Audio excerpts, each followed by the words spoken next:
Hello student, आपका हमारे YouTube channel पर स्वागत है। दोस्तों, आज हम एक नए टॉपिक के बारे में बात करेंगे। एंशिएंट हिस्ट्री का एक महत्वपूर्ण टॉपिक है जो बहुत सारे एग्जामों में, लगभग जीके वाले सभी एग्जाम में पूछा जाता है। और इस टॉपिक का नाम है प्राचीन भारत, प्रमुख पुस्तकें एवं लेखक। यानी प्राचीन भारत की पूरे एंशिएंट हिस्ट्री की जो महत्वपूर्ण पुस्तक हैं, उनके लेखक हैं, उन सभी के बारे में बात करेंगे। चलिए हम टॉपिक के बारे में शुरुआत करते हैं। सबसे पहली पुस्तक है अर्थशास्त्र।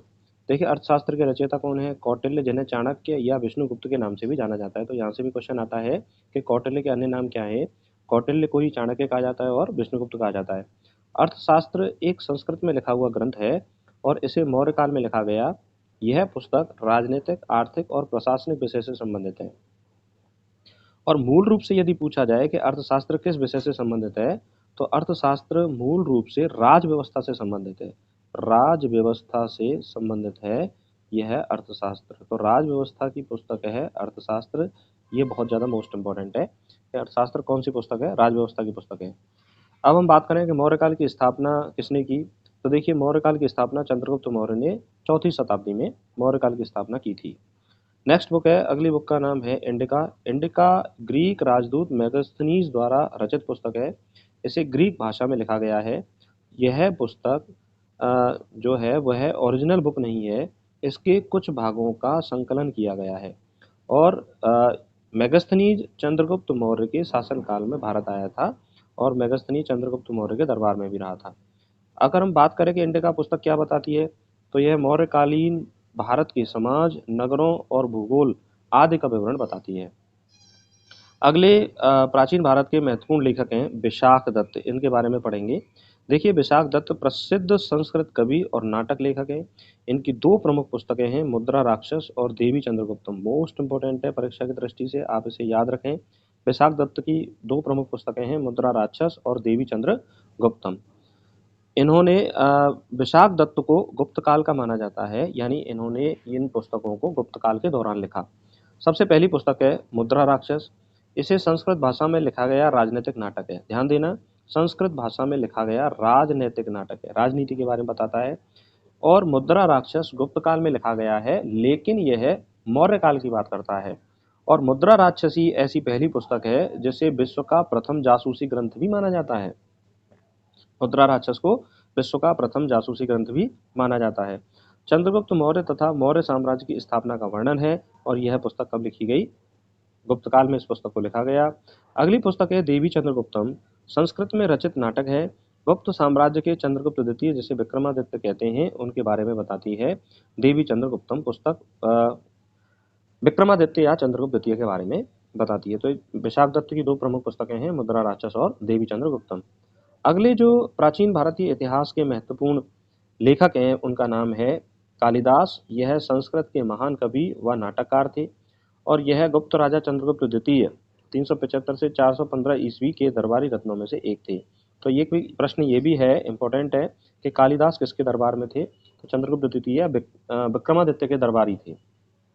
इन्होंने नाटक लिखे हैं मालका मालविका अग्निमित्रम और अभिज्ञान शाकुंतलम।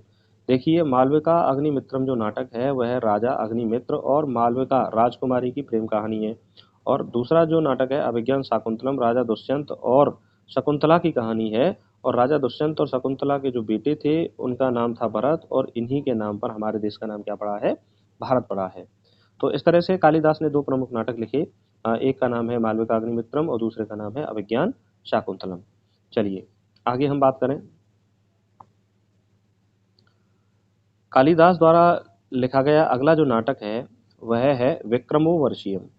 तो पहला है मालविका अग्निमित्रम, दूसरा है अभिज्ञान शाकुंतलम और तीसरा नाटक है विक्रमोर्वशीयम। यह ऋषि पुरूरवा और अप्सरा उर्वशी की प्रेम कहानी पर आधारित है। तो ऋषि ऋषि पुरवरा और अप्सरा उर्वशी की प्रेम कहानी पर आधारित है विक्रमोर्वशीयम नाटक, जो कालिदास ने लिखा है। अब हम बात करते हैं कालिदास के द्वारा रचित महाकाव्य। महाकाव्य में प्रमुख है कुमार संभवम। कुमार संभवम शिव पार्वती की प्रेम कथा और कार्तिकेय के जन्म की कहानी पर आधारित है। दूसरा है रघुवंशम, यह रघुकुल के राजाओं का वर्णन करती है। और तीसरा है मेघदूतम, यह एक गीति काव्य है। और इसे हम कह सकते हैं कि एक प्रसिद्ध कविता के रूप में लिखा गया एक काव्य है। कवि यक्ष द्वारा मेघ से संदेश ले जाने की प्रार्थना करते हैं। यानी मेघदूतम जो इन्होंने महाकाव्य लिखा है, इसमें यक्ष द्वारा मेघ से संदेश ले जाने की प्रार्थना करते हैं इस महाकाव्य में। और अगला जो महाकाव्य है वह है ऋतु संहारम। सभी ऋतुओं की में प्रकृति के विभिन्न रूपों का विस्तार से वर्णन किया गया है और यह कालिदास की प्रसिद्ध कविता भी है, ऋतु संहारम। तो इस तरह से हमने कालिदास की प्रमुख रचनाओं के बारे में पढ़ा। आगे हम बात करते हैं अमोघ वर्ष फर्स्ट। कौन है अमोघ वर्ष फर्स्ट? देखिए, यह राष्ट्रकूट वंश का महान शासक तथा कन्नड़ एवं संस्कृत भाषा के विद्वान थे। अरब यात्री सुलेमान ने अमोघ वर्ष को दुनिया के 4 महान राजाओं में गिना है। बहुत ज़्यादा इंपॉर्टेंट बात है कि वह कौन से राजा है जिन्हें अरब यात्री सुलेमान ने दुनिया के 4 महान राजाओं में गिना है, वह है अमोघ वर्ष फर्स्ट। इतिहासकार पंचमुखी ने दक्षिण भारत का अशोक कहा है। ये भी मोस्ट इंपॉर्टेंट है कि दक्षिण भारत का अशोक किसे कहा गया है? अमोघ वर्ष फर्स्ट को कहा गया है। और इन्होंने अपने जीवन में 64 वर्षों तक क्या किया था? शासन किया था। और इनके शासन में कन्नड़ एवं संस्कृत भाषा के कवियों को प्रोत्साहन मिला। अमोघ वर्ष फर्स्ट की जो प्रसिद्ध रचनाएं हैं वह है कविराज मार्ग, कन्नड़ भाषा में है। यह एक कविताओं का संग्रह है। कन्नड़ भाषा में अलंकार, काव्य और व्याकरण पर सबसे पहला उपलब्ध जो कार्य है वह है कविराज मार्ग में इस पुस्तक में संकलित किया गया है। अगली जो अमोघ वर्ष फर्स्ट की जो पुस्तक है वह है प्रश्नोत्तर रत्न मलिका। तो यह संस्कृत में रचित एक रचना है, दार्शनिक प्रश्नोत्तरों का एक संग्रह है। इसमें बताया गया है, जैसे एक प्रश्न है कि दान क्या है, तो बिना अपेक्षा के किया गया कार्य दान होता है। तो इसमें प्रश्न उत्तरों को संकलित किया गया है, तो इसीलिए इस काव्य का नाम रखा गया है प्रश्नोत्तर रत्न मलिका। इस काव्य का नाम रखा गया है। तो कविराज मार्ग कन्नड़ भाषा में लिखा गया है और प्रश्नोत्तर रत्न मलिका है वो है संस्कृत भाषा में लिखा गया है। और इसके रचयिता कौन है? अमोघ वर्ष फर्स्ट जो एक राजा थे। आगे हम बात करें महावीराचार्य। देखिए, महावीराचार्य अमोघ वर्ष फर्स्ट ने इनको संरक्षण प्रदान किया। इनके दरबार में रहते थे। भारत के प्रमुख गणितज्ञ हैं और इनकी प्रमुख रचना है गणित सार संग्रह। तो मोस्ट इंपोर्टेंट है, गणित सार संग्रह किसने लिखी है? महावीराचार्य ने गणित सार संग्रह को लिखा है, जो अमोघ वर्ष फर्स्ट के दरबार में रहते थे। चलिए आगे हम बात करें अश्वघोष के बारे में। किसके बारे में बात करेंगे? अश्वघोष के बारे में बात करेंगे। देखिए, अश्वघोष महान कवि, दार्शनिक, नाटककार और संगीतकार के रूप में प्रसिद्ध थे। यह कनिष्क फर्स्ट के दरबार में रहते थे। कनिष्क फर्स्ट के दरबार में थे अश्वघोष। अश्वघोष ने बौद्ध धर्म के कई ग्रंथों को लिखा संस्कृत भाषा में। इंपॉर्टेंट है, किस भाषा में लिखा? संस्कृत भाषा में। संस्कृत भाषा के प्रथम नाटककार भी माना जाता है अश्वघोष को। और ये इन्होंने कालिदास से पहले भी संस्कृत भाषा में नाटकों की क्या की थी? रचना की थी। अगर हम प्रमुख रचनाओं के बारे में बात करें, अश्वघोष की प्रमुख रचनाएं कौन कौन सी हैं? तो बुद्ध चरितम संस्कृत महाकाव्य है, गौतम बुद्ध के जीवन पर आधारित है। इसमें 28 सर्ग यानी 28 चैप्टर हैं। दूसरी जो प्रमुख रचना है वह है सौंदरानंद काव्यम। तीसरी है गंडी स्तोत्र गाथा। चौथी है सारपुत्र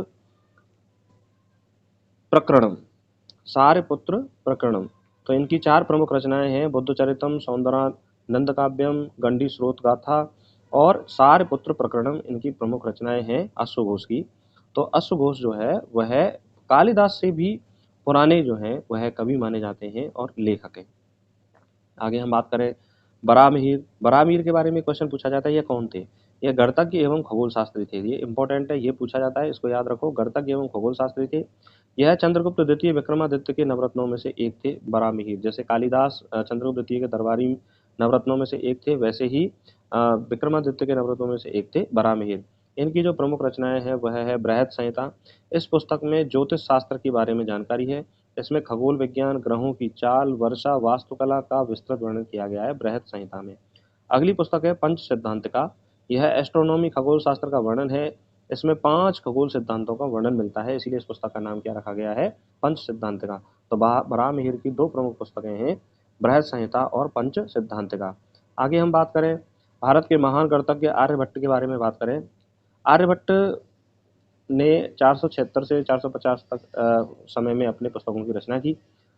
भारतीय गणितज्ञ एवं खगोल शास्त्री हैं। इनकी रचना जो है प्रमुख रचना है आर्यभट्टियम। यह संस्कृत का प्रमुख खगोलीय ग्रंथ है। मोस्ट इंपॉर्टेंट है, आर्यभट्टियम संस्कृत भाषा में लिखा गया प्रमुख खगोलीय ग्रंथ है। दूसरा जो ग्रंथ है सूर्य सिद्धांतिका।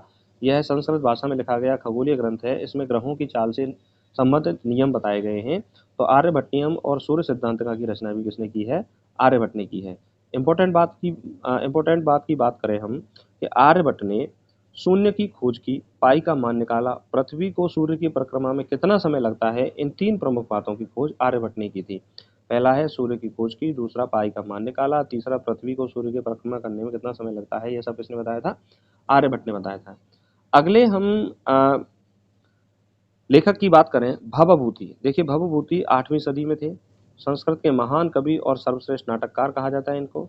इनके नाटकों को कालिदास के समतुल्य माना जाता है। मोस्ट इंपोर्टेंट है, पूछा जा सकता है आपसे कि वे प्राचीन भारत के कौन से कवि और लेखक हैं जिनकी रचना को कालिदास के समकक्ष माना जाता है, वह है भवभूति। अगर हम इनकी प्रमुख रचनाओं के बारे में बात करें तो प्रमुख रचनाएं इनकी महावीर चरितम, पहली रचना है महावीर चरितम। इसमें राम विवाह से लेकर राज्याभिषेक तक की गाथा है। दूसरा है उत्तर रामचरितम, इसमें सीता निर्वासन की कथा है। और तीसरा है मालती और माधव की कल्पना प्रसूत प्रेम कथा है मालती माधव में। तो पहली है महावीर चरितम, इसमें राम विवाह से लेकर राज्याभिषेक तक की कथा है। उत्तर रामचरितम सीता निर्वासन की कथा है। तीसरा है मालती और माधव की कल्पना प्रसूत प्रेम कथा है मालती माधव में। तो इस तरह से तीन प्रमुख रचनाएं हैं। आगे हम बात करें राजशेखर की। देखिए राजशेखर संस्कृत के प्रसिद्ध कवि और नाटककार हैं। यह कन्नौज के प्रतिहार राजा महेंद्रपाल की राज्यसभा में रहते थे। तो कहाँ रहते थे? महेंद्रपाल की राज्यसभा में। राजशेखर की प्रमुख रचनाएं हैं जहां से क्वेश्चन पूछा जाता है, कर्पूर मंजरी, बाल रामायण, बाल भारत, काव्य मीमांसा, भुवन कोश और हरिविलास। यह राजशेखर की प्रमुख रचनाएं हैं। कर्पूर मंजरी, बाल रामायण, बाल भारत, काव्य मीमांसा, भुवन कोश और हरिविलास राजशेखर की प्रमुख रचनाएं हैं। अगली है बाणभट्ट। बाणभट्ट 7वीं सदी में थे। संस्कृत के कवि और प्रमुख गद्यकार थे। यह राजा हर्षवर्धन के दरबारी कवि थे। मोस्ट इंपोर्टेंट है कि बाणभट्ट राजा हर्षवर्धन के दरबारी कवि थे। इनकी प्रमुख रचना है हर्षचरितम। संस्कृत में रचित ऐतिहासिक ग्रंथ है हर्षचरितम। इसमें राजा हर्ष का जीवन चरित्र बताया गया है। दूसरी रचना है कादम्बरी। विश्व का पहला उपन्यास कादम्बरी को माना जाता है। मोस्ट इंपोर्टेंट है, पहला उपन्यास इसको माना जाता है कादम्बरी को। कादम्बरी पूर्ण होने से पहले ही बाणभट्ट का देहांत हो गया और इसे उनके पुत्र पुलिन भट्ट ने पूरा किया। किसने पूरा किया था? पुलिन भट्ट ने। इनके जो प्रमुख उपन्यास है कादम्बरी, पहला उपन्यास है, इसको पुलिन भट्ट ने पूरा किया। पुलिन भट्ट कौन थे? बाणभट्ट के बेटे थे। अब हम बात करें राजा हर्षवर्धन के बारे में। राजा हर्षवर्धन का शासनकाल 606 ईस्वी से 647 ईस्वी तक रहा है। यह पुष्यभूति वंश के महान शासक थे। एक कुशल लेखक, कवि और नाटककार भी थे। इनकी तीन प्रमुख रचनाएं हैं। मोस्ट इंपोर्टेंट है, तीन प्रमुख रचनाएं हैं। पहली है नागानंद, दूसरी है रत्नावली, तीसरी है प्रियदर्शिका। ये तीनों ही संस्कृत के नाटक हैं। और रत्नावली में होली त्योहार का वर्णन मिलता है। किसका वर्णन मिलता है? होली त्योहार का वर्णन मिलता है। एक इंपॉर्टेंट बात है जो परीक्षा में पूछी जाती है, हर्षवर्धन के समय चीनी यात्री हेनसांग, इसका जो इंग्लिश में नेम है जुआनजेंग, भारत में 630 ईस्वी में आया। कब आया? 630 ईस्वी में आया। और इसकी प्रमुख पुस्तक है सी यू की। हिंसांग की पुस्तक कौन सी है? सी यू की। अब हम प्राचीन भारत के महान कवि जो थे शूद्रक के बारे में बात करते हैं। देखिए शूद्रक एक महान कवि और नाटककार थे। शूद्रक के बारे में पौराणिक कथाएं प्रचलित हैं। देखिए इनका कोई प्रमाणिक साक्ष्य नहीं है, लेकिन इनके बारे में पौराणिक कथाएं प्रचलित हैं, उनसे हमें शूद्रक के बारे में जानकारी मिलती है। इनकी प्रमुख रचना है मृच्छकटिकम। कौन सी है? मृच्छकटिकम। इसके पहले अध्याय में हमें शूद्रक के बारे में पता चलता है। इसमें इसमें पहले अध्याय में बताया गया है कि शूद्रक क्षत्रिय कुल का, शिवजी का भक्त और भारत का प्रमुख राजा था। भाष्य के द्वारा लिखित चारुदत्त को शूद्रक ने पूर्ण किया और इसे नाम दिया मृच्छकटिकम। क्या नाम दिया? मृच्छकटिकम नाम दिया। चारुदत्त नामक जो ग्रंथ है उसको मृच्छकटिकम नाम दिया। उज्जैन के नायक और बसंत सेना की प्रेम कथा की बात की गई है मृच्छकटिकम नामक ग्रंथ में। अगला जो इसकी इनके द्वारा जो रचित रचना है वास वदत्तता, और तीसरी है भाना। भाना एक शॉर्ट एक्ट मोनोलॉग है। और चौथी है पद्म प्रभृत का। कौन सी है? पद्म प्रभृत का चौथी प्रमुख। अगले जो लेखक हैं भास, जिन्हें भाष्य के रूप में भी जानते हैं, यह संस्कृत साहित्य के प्रमुख नाटककार थे। भास ने 13 नाटक लिखे। जो गुप्त युग की जीवन शैली के साथ साथ उनकी प्रचलित मान्यताओं और जीवन शैली को प्रतिबिंबित करते हैं। कितने नाटक लिखे इन्होंने? भास ने 13 नाटक लिखे। अब ये 13 नाटक कौन कौन से हैं देखिए। पहला है स्वप्नवास दत्ता, दूसरा है बालचरित, तीसरा है दरिद्र चारुदत्त, चौथा है अभिमारक, पांचवा है प्रतिमा, और छठवां है अभिषेक, सातवां है प्रतिज्ञा योगंधरायण, और आठवां है पंचरात्र, नौवां है मध्य माव्या योग, 10वां है दूत का वाक्य, और 11वां है दूत घटोत्कच, 12वां है कर्णधार, और 13 है उरुभंग। देखिए उरुभंग परीक्षा में पूछा जाता है, और दूत घटोत्कच परीक्षा में पूछा जाता है, और दरिद्र चारुदत्त देखिए इसी नाटक को शूद्रक ने पूरा किया था और नाम दिया था मृच्छकटिकम। ठीक है, और बालचरित पूछा जाता है एग्जाम में, स्वप्नवास दत्ता पूछा जाता है। तो ये ऐसी प्रमुख रचनाएं हैं जो एग्जाम में पूछी जाती हैं। अगले जो प्रमुख रचनाकार हैं दंडी। दंडी का समय है 550 से 650 ईस्वी तक। यह संस्कृत के प्रसिद्ध साहित्यकार हैं। इनकी प्रमुख रचना है 10 कुमार चरित। 10 कुमारों ने अपनी यात्राओं के विचित्र अनुभवों का मनोरंजक वर्णन किया है 10 कुमार चरित में। तो यह दंडी की प्रमुख रचना है। और दूसरी रचना है काव्य दर्शन। यह साहित्यिक आलोचना की रचना है जो कविता की प्रत्येक प्रकार की शैली व भावना के आदर्शों को परिभाषित करती है कि भाई साहित्यिक रूप से कविताएं कैसी होनी चाहिए, आलोचनात्मक व्यंग्य कैसे होने चाहिए, इन सभी में ये बताया गया है। और तीसरी प्रमुख रचना है अवंती सुंदरी कथा, जिसमें मालवराज मानसार की कन्या अवंती सुंदरी की कथा का वर्णन किया गया है अवंती सुंदरी कथा में। तो नाम से पता चल रहा है कि भाई अवंती सुंदरी की कथा है। तो इसको रचने वाले जो कवि हैं वो कौन है? दंडी हैं, लेखक हैं दंडी। अगले हैं भर्तरी। भर्तरी के बारे में बात करें, यह एक महान संस्कृत कवि थे। एक नीतिकार, पॉलिसी मेकर के रूप में ये प्रसिद्ध थे, और विक्रमादित्य के बड़े भाई थे, जिन्हें चंद्रगुप्त द्वितीय कहा जाता है। उनके बड़े भाई थे भर्तरी। इन्होंने 3 शतकों की रचना की। किसकी रचना की? 3 शतकों की रचना की। पहली है नीति शतकम, दूसरी है श्रृंगार शतकम, तीसरी है वैराग्य शतकम। नीति शतकम में नीति संबंधी 100 श्लोक हैं, श्रृंगार शतकम में श्रृंगार संबंधी 100 श्लोक हैं, वैराग्य शतकम में वैराग्य संबंधी 100 श्लोक हैं। और अगले जो प्रमुख लेखक है, कवि हैं, वह हैं वात्स्यायन। वात्स्यायन भारत के प्राचीन दार्शनिक थे। तो ये मोस्ट इंपोर्टेंट है, वात्स्यायन कौन थे? दार्शनिक थे। इनकी प्रमुख रचनाएं हैं न्याय सूत्र भाष्य। इसे गौतम के न्याय सूत्र की पहली टिप्पणी माना जाता है। दूसरा है कामसूत्र, भारत का प्राचीन कामशास्त्र ग्रंथ है कामसूत्र। तो इसको लिखने वाले व्यक्ति कौन है? वात्स्यायन है। इन्होंने कामसूत्र की क्या की थी? रचना की थी। अब हम कुछ प्रमुख पुस्तकों के बारे में बात करें जो प्राचीन भारत से संबंधित परीक्षाओं में पूछी जाती हैं। पहली पुस्तक है राजतरंगिणी। यह कल्लड़ द्वारा रचित है। राजाओं की, इसका शाब्दिक अर्थ होता है, राजतरंगिणी का मतलब होता है राजाओं की नदी। संस्कृत भाषा में रचित है, 12वीं शताब्दी में से लिखा गया, और यह कश्मीर के इतिहास का वर्णन करती है। राजतरंगिणी किसका वर्णन करती है? कश्मीर के इतिहास का वर्णन करती है। दूसरा है कथा सरित सागर, सोमदेव द्वारा रचित है। यह संस्कृत का एक ग्रंथ है, 11वीं शताब्दी में इसकी रचना की गई। सोमदेव कश्मीर के राजा अनंत के दरबारी कवि एवं लेखक थे। इसमें कई कहानियां और किंवदंतियों का संकलन है कथा सरित सागर में। तो यह भी परीक्षा की दृष्टि से बहुत ज्यादा मोस्ट इंपॉर्टेंट है। अगली पुस्तक है अमरकोश। अमरकोश अमर सिंह द्वारा रचित है, संस्कृत ग्रंथ है जिसे 4वीं शताब्दी में लिखा गया। यह चंद्रगुप्त द्वितीय विक्रमादित्य के नवरत्नों में से एक थे, अमर सिंह। तो इन्होंने अमरकोश की क्या की? रचना की। तो ये बहुत बड़ा ग्रंथ है, और बहुत ज्यादा प्रमाणिक ग्रंथ भी माना जाता है इसको, अमरकोश को। अगली जो रचना है पंचतंत्र। पंचतंत्र को विष्णु शर्मा द्वारा रचित किया गया। यह संस्कृत ग्रंथ है, 200 बीसी में इसको लिखा गया, और यह नीति कथाओं, मोरल स्टोरीज का संकलन है। पंचतंत्र किसने लिखा था? पंचतंत्र को विष्णु शर्मा ने। अगली पुस्तक है नीति सार। इसे कामानंदक ने लिखा था। तो कामानंदक द्वारा रचित है, इंपॉर्टेंट है, संस्कृत ग्रंथ है। यह ग्रंथ कौटिल्य के आधारभूत सिद्धांतों का प्रतिपादन करता है। नीति सार, तो नीति सार को किसने लिखा? कामानंदक कामानंदक ने लिखा था, कामानंदक ने। अगला है ऐहोल प्रशस्ति।